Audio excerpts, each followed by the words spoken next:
নাসিরউদ্দিন পাটোয়ারি ডিম চিতই দিয়ে বোধহয় তাকে মারা হয়েছে, যেটাকে উনি বলেছেন ডিম মেরেছে বা হয়তো ডিম মেরেইছে।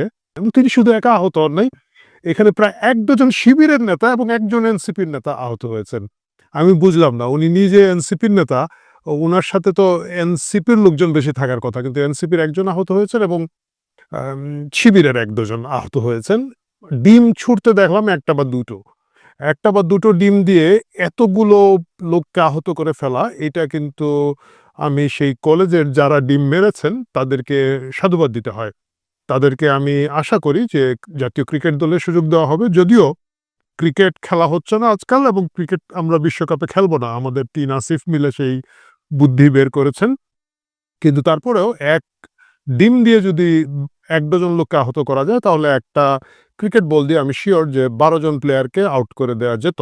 একজন বোলারই সেটা সম্ভব ছিল এবং সেই বোলারটা সেই ঢাকার সেই কলেজের মধ্যেই পড়াশোনা করে থাকেন। গল্পটা বাড়ানোর আগে আসলে একটা গল্প বলি। এক লোক আ হঠাৎ করে বড়লোক হয়ে গিয়েছে, লেখাপড়া জানে না, দুনিয়ার খোঁজ খবরের মধ্যে নেই। তো উনি অনেক টাকা পয়সার মালিক হয়ে গিয়েছেন, লটারি পেয়েছেন। তাকে নিয়ে যাওয়া হয়েছে একটা টেবিল টেনিসের ফাইনাল খেলার প্রধান অতিথি করে। তো খেলা হয়েছে, জমজমাট খেলা। খেলার পরে উনি পুরস্কার দিতে দাঁড়িয়েছেন।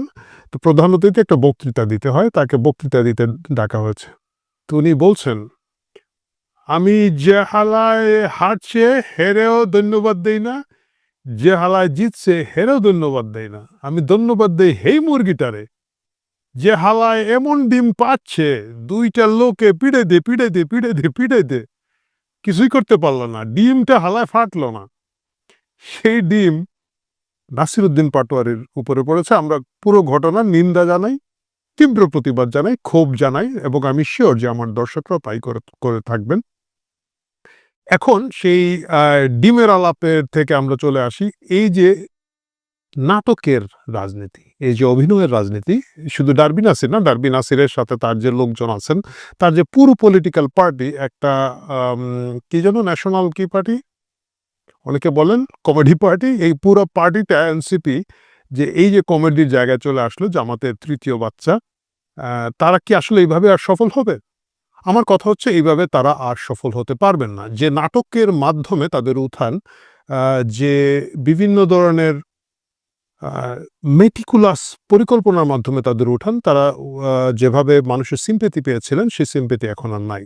সেই সিম্প্যাথি নাই এবং শুধু তাই নয়, মানুষজন অনেকটা তাদের বিরুদ্ধে ক্ষুব্ধ, তাদের বিরুদ্ধে প্রতিবাদ করছেন এবং তারা যদি তাদের স্ক্রিপ্ট না বদলান, তারা যদি তাদের পরিকল্পনা পরিবর্তন না করেন, তাহলে এই রাজনৈতিক দলের আগামীতে আর কোনো ভবিষ্যৎ আমি দেখি না। জামাত ইসলামীর ১ম বাচ্চা এবি পার্টি আমরা দেখতে পেয়েছি যে এটা খুব একটা সফল হতে পারে নাই। ২য় বাচ্চা এনসিপি এবং পরবর্তীতে আরো কিছু বাচ্চা আমি দেখলাম লাইনে আছে, আরো কি যেন ওগুলো তৈরি করা হচ্ছে। সেগুলো আসলে সফল হবে না যদি না স্ক্রিপ্ট তারা বদলাতে পারেন। এখানে আমি একটা জিনিস স্মরণ করে দিতে চাই, রাজনীতি খুব সিরিয়াস খেলা এবং রাজনীতি বেশ লম্বা গেম। এখানে হুজুগ তোলে, বুজুগ-বাজুং করে খুব বেশিদিন সাকসেসফুল হওয়া যায় না। ডারবি নাসিরের এই ঘটনা তার একটা প্রমাণ। আমরা দেখতে পেলাম যে ডারবি নাসির যখন ডিমাহত হলেন বা আন্ডাহত বলেন, আন্ডা বললে আবার আন্দালিব পার্থ মাইন্ড করতে পারেন। যাক, ডিমাহতই আমরা বলি। ডিমাহত হলেন, তারপরে তারা এটাকে অনেক বড় হাইপ তোলার চেষ্টা করেছেন, মিছিল করার চেষ্টা করেছেন। নাহিদ সাহেব বলেছেন যে তারেক সাহেবের ইঙ্গিতে, মির্জা আব্বাসের সম্মতিতে কি যেন ডারবি নাসিরকে মারা হয়েছে। ট্রাস্ট মি, উনি এত বড় নেতা নন। এবং আমি দেখলাম একজন সমন্বয়ক আব্দুল কাদের চ্যালেঞ্জ করেছেন যে জুলাইয়ের আন্দোলনে ডারবি নাসির না, নাসিরউদ্দিন পাটোয়ারির আসলে এমন কোনো গুরুত্বপূর্ণ ভূমিকা ছিল না। কিন্তু কোটারির স্বার্থে তাকে একটা জাতীয় নেতা বানানো হয়েছে এবং তার মাধ্যমে ক্রমাগত উস্কানি দিয়ে এই দেশের রাজনৈতিক পরিবেশকে আরো বেশি কলুষিত করার একটা চেষ্টা করা হচ্ছে। সেটা যাই হয়ে থাকুক, এখন যদি তারা সিরিয়াস রাজনীতি না করে থাকেন, এই তরুণদের উপরে যাদের আস্থা ছিল, বিশ্বাস ছিল, কিছু লোকের ছিল, সেটা আশাহত হবে এবং এই যে ফেনীর বন্যার জন্য টাকা তুলে সেই টাকাকে চুদলিং-পং করে দেওয়া এবং এই ধরনের কাহিনীগুলো দিয়ে তারা যেভাবে শুরু করেছেন, তাদের যে উপদেষ্টারা ছিল, মানে সবচাইতে দুর্নীতিবাজ উপদেষ্টা বলতে যাদেরকে বোঝায়, এই সবগুলাই তাদের ছিল। এই যে এখন একজন আছে আসিফ, ও তো আর নির্বাচনে দাঁড়ানোরই সাহস পেল না, যাকে সবাই ৩০০ কোটি সজীব ভুঁইয়া হিসাবে চিনেন, ওয়েস্টিনের হাঁসখোর। এবং আরেকজন আছে, ও তো এখন দেখি যে এনসিপিতেও নাই। এটা হচ্ছে কি যে মুজিববাদ খেয়ে ফেলতে চেয়েছিল এবং ভাইকে বিদেশ থেকে এনে তথ্য উপদেষ্টা ছিল আমাদের পরবর্তীতে মেটিকুলাস মাহফুজ। সেই মেটিকুলাস মাহফুজ এবং অন্যান্যরা এখন আবার চেষ্টা করছে তারা বিভিন্ন ধরনের নাটক তৈরি করার, এবং এই নাটক আগামীতে আসলে খুব একটা কাজে আসবে না। সিরিয়াস রাজনীতি তাদেরকে করতে হবে, এবং সিরিয়াস রাজনীতি যদি তাদের করতে হয় তাহলে শুধু জামাতের জোটে গেলে হবে না, তাদেরকে জামাতের ভিতরে প্রবেশ করে ফেলতে হবে। এবং আমার ধারণা নির্বাচনের পরে তাই হবে। অধিকাংশ রাজনীতিবিদ, এইসব তরুণ রাজনীতিবিদ, তারা জামাতে ঢুকে যাবেন এবং তারা গুপ্ত এনসিপি থেকে, আগে গুপ্ত ছাত্রলীগ ছিলেন, গুপ্ত এনসিপি থেকে প্রকাশিত জামাত হয়ে যাবেন। সততার সাথে রাজনীতি করুন, প্রকাশ্যে রাজনীতি করুন। এইসব ডিম্মাহতের নাটক বাদ দিতে হবে, এই ধরনের ছদ্মবেশী গুপ্ত অভিনয় বাদ দিতে হবে। সাদাকে সাদা বলুন, স্পেডকে স্পেড বলুন, রাজনীতিকে রাজনীতি বলুন। এটা তাদের জন্য ভালো হবে, এবং তাদের এই নাটক থেকে দেশ ও জাতি মুক্ত হবে। আমি আলোচনার শেষে মির্জা আব্বাসকে দোয়া করতে চাই। বেচারা এই বুড়া বয়সে বড়ই একটা খতরনাক অবস্থায় পড়েছেন। তার এখানের মধ্যে আগে একজন ছিল কি ডস ছিঁড়ে ফেলা, হাদি সাহেব ছিলেন। হাদি সাহেব মারা গেছেন, আল্লাহ তাকে বেহেশত নসিব করুক। তারপরে নাজিল হয়েছে ডারবি নাসির, এবং একই সাথে আরেকটা দেখলাম মুকুট পরে ঘুরে বেড়াচ্ছে এই রাতামু রোগের মতো, মেঘনা আলম। ওই আরেক নাটক ট্রাক মার্কা নিয়ে দাঁড়িয়েছে। কি যেন কোন এক অ্যাম্বাসেডারের, সৌদি অ্যাম্বাসেডারের চাকরানি না কিছু একটা ছিলেন বোধহয় উনি। যাই হোক, কারো পেশাকে আমি ছোট করে দেখি না। তারা এইখানের মধ্যে ক্রমাগত মির্জা আব্বাসের সাথে নাটক করে বেড়াচ্ছেন। শত শত মোবাইল ফোনে তাদের ভিডিও এবং রিল ভাইরাল করা হচ্ছে। আল্লাহ মির্জা আব্বাসকে বুড়া বসে এই অপমান থেকে রক্ষা করুন, এবং তিনি যে ধৈর্য ধরে আছেন, এদের যন্ত্রণা যে তাকে প্রতিনিয়ত সহ্য করতে হয়, নিশ্চয়ই আল্লাহ ধৈর্যশীলদেরকে পছন্দ করেন। এবং আমি জানি যে মির্জা আব্বাসকে হয়তো দুনিয়া না হলেও আখেরাতে আল্লাহ এর একটা রেজাল্ট দেবেন। ঢাকা ৮ আসন একটা কৌতুকের আসন হয়ে দাঁড়িয়েছে, এবং আগামীতে ডিমের পরে আমরা যাই না আর কি দাঁড়াবে। ডিমের পরে হয়তো টমেটো আসতে পারে বা অন্য কিছু আসতে পারে। বাট যাই করুন, এইসব নরম নরম ঢিলাঢিলির মধ্যে থাকুন। জিনিসটা যাতে সন্ত্রাসের দিকে না যায়, জিনিসটা যাতে উস্কানির দিকে না যায়, সেই দিকে আমাদের সকলেরই লক্ষ্য রাখা উচিত। প্রিয় দর্শক, ভালো থাকুন। অনেকদিন পরে ফিরলাম, অসুস্থ ছিলাম, সুস্থ হয়ে এসেছি, এবং নির্বাচনের আগ পর্যন্ত যাতে সুস্থ থাকি, মির্জা আব্বাসের মতো না হোক, নিজের মতো করে যাতে সুস্থ থাকি, এই দোয়াটা করবেন। ভালো থাকেন সবাই। দর্শক, গতকালকে ঢাকা ৮ আসনে শান্তিনগরে হাবিবুল্লাহ বাহার কলেজে যে কাণ্ড ঘটেছে, নাসিরউদ্দিন পাটোয়ারিকে কেন্দ্র করে ভুয়া ভুয়া স্লোগান, প্রচণ্ড আক্রোশ, প্রচণ্ড প্রতিবাদ, তারপরে ডিম নিক্ষেপ করা, এবং ডিম নিক্ষেপ করার পরে দেখা গেল যে সংবাদ সম্মেলনের সময় তার কর্মীরা আহত, তাদের কারো হাতে ব্যান্ডেজ, কারো মাথায় ব্যান্ডেজ, কারো ব্যান্ডেজ নেই, এরকম অবস্থা। সেটা নিয়েই প্রচুর সমালোচনা হয়েছে যে ডিম নিক্ষেপ করা হলো, তাদের মাথা ফাটলো কিভাবে, হাত ভাঙলো কিভাবে, এই ব্যাপারগুলো নিয়ে অনেক ট্রল হয়েছে। কিন্তু পরবর্তীতে নাসিরউদ্দিন পাটোয়ারির কর্মীরা বলার চেষ্টা করেছেন যে তাদের উপরে হামলা হয়েছিল। ভিডিওতে অবশ্য সেরকম কোনো দৃশ্য কোনো গণমাধ্যমে দেখা যায়নি। তারা দাবি করছেন তাদের উপরে হামলা করেছে সন্ত্রাসীরা, তাদেরকে ইট মেরেছে, ইট মারার ফলে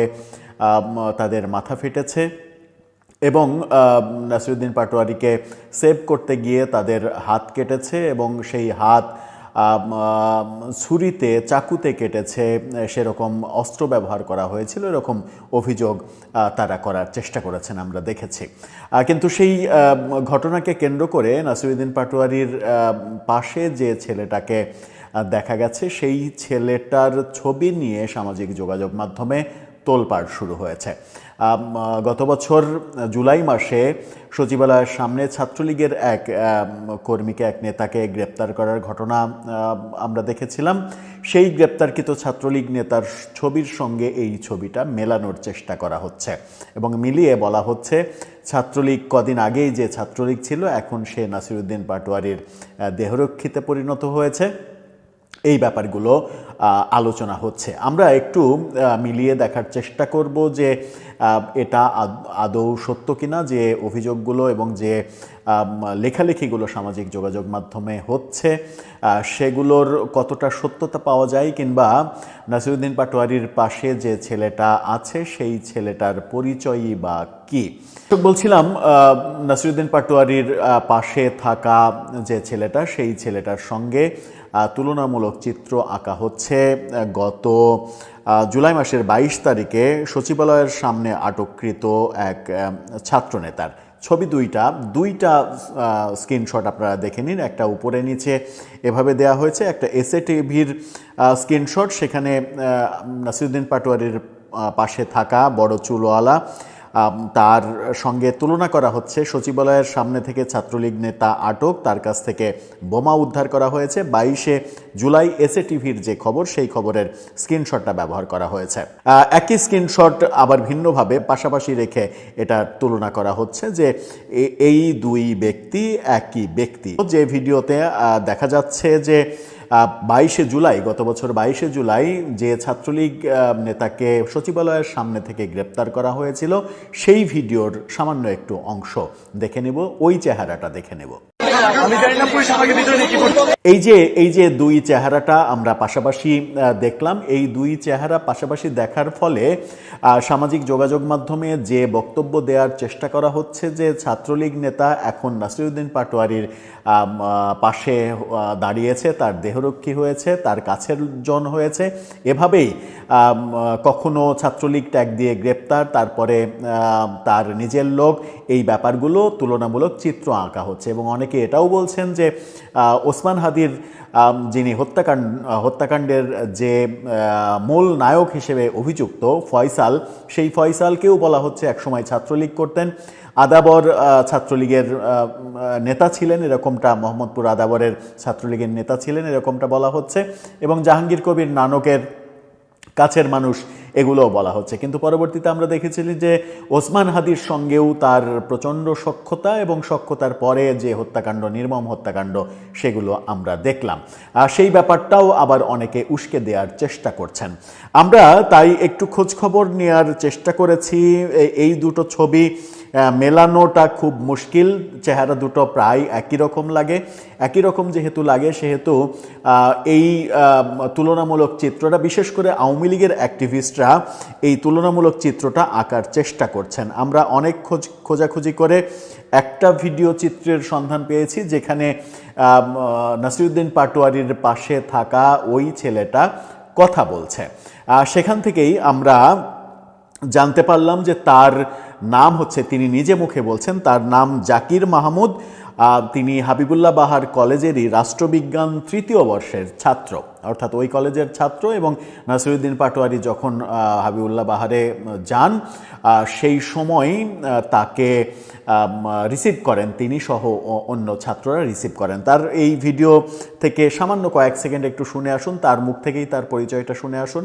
আমার নাম জাকির মাহমুদ, আমি হাবিবুল্লাহ বাহার অনার্স 3rd ইয়ারের ফাইনাল পরীক্ষার্থী। এই যে পরিচয়টা দিলেন, এই পরিচয়টা দেওয়ার ফলে এই ব্যাপারটা বোধহয় এখন প্রমাণিত হয় যে তিনি ছাত্রলীগের সঙ্গে জড়িত নন। যদিও আমরা এই ভিডিওটা যখন করি, তখন 22শে জুলাই গ্রেপ্তারকৃত যে ছাত্রলীগের পরিচয় দিয়ে যাকে গ্রেপ্তার করা হয়েছিল এবং বলা হয়েছিল যে বোমা সহ পাওয়া গেছে, সেই নিউজ অনেক খোঁজাখুঁজির চেষ্টা করেছি, সেই নিউজটা আমরা খুঁজে পাইনি। তাই তখন যে ছাত্রলীগ নেতাকে গ্রেপ্তার করা হয়েছিল, তার নাম এবং তার পরিচয় গণমাধ্যমের মাধ্যমে নিশ্চিত হওয়া, সেই নিশ্চিত হওয়ার কাজটা করতে পারিনি। যেহেতু করতে পারিনি, সেহেতু এই দুটোকে যখন মেলানো হচ্ছে, তখন এই মেলানোর পক্ষে আমাদের অবস্থান যাওয়ার কথা নয়, যেহেতু ব্যাপারটা প্রমাণিত না।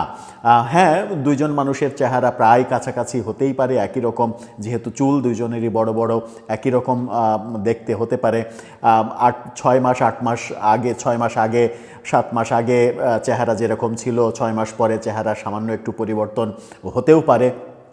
কিন্তু আমরা সেই কনফিউশনের মধ্যে থাকতে চাই না, বরং তিনি নিজে যে পরিচয়টা দিচ্ছেন যে তার নাম জাকির মাহমুদ এবং হাবিবুল্লাহ কলেজে তিনি পড়েন, এই পরিচয়টাই মূল পরিচয় হিসেবে আমরা দেখতে চাই। এবং তিনি নাসিরুদ্দিন পাটোয়ারির দলের লোক, তার কাছের লোক, এরকমটাই মনে হয়েছে তার কথায়। এবং তিনি বলতে চেয়েছেন যে তাদেরকে আক্রমণ করেছে এবং তাকেও আক্রমণ করেছে, তাকে নাকি মাটিতে ফেলে কিল, ঘুষি, লাথি, এভাবে নানাভাবে অপদস্থ করেছে এবং সেই কাজটা নাকি ছাত্রদলের নেতারা, যারা কলেজের ছাত্র না, যারা সাবেক সিনিয়র, তারা এই কাজটা করেছেন, এরকমটা তিনি অভিযোগ করার চেষ্টা করেছেন। দর্শক, আপনার কি মনে হয় এই যে তুলনামূলক চিত্র করা হচ্ছে? হ্যাঁ, নাসিরউদ্দিন পাটোয়ারিকে আপনি নানাভাবে দোষারোপ করতেই পারেন, যে ডিম কাণ্ড হলো, যে ঘটনা হলো, এই ঘটনা বলতেই পারেন যে মির্জা আব্বাসের বিরুদ্ধে যে ধরনের বিষোদ্গার তিনি কন্টিনিউ করে আসছিলেন, তার জন্য ছাত্রদলের ছেলেরা হয়তো ক্ষেপে ছিল, ক্ষেপে থাকার ফলে এই ঘটনাটা হয়েছে। কিন্তু তার পাশের ব্যক্তি, ছাত্রলীগের গ্রেপ্তার হওয়া ব্যক্তি, একই ব্যক্তি, এই ব্যাপারটার কিন্তু কনক্লুশনে আসা গেল না। দর্শক, আপনার কাছে কি সঠিক কোনো তথ্য আছে, কিংবা এই কনক্লুশনে যাওয়ার কি কোনো বেটার ওয়ে আছে, কিংবা আপনার বক্তব্য?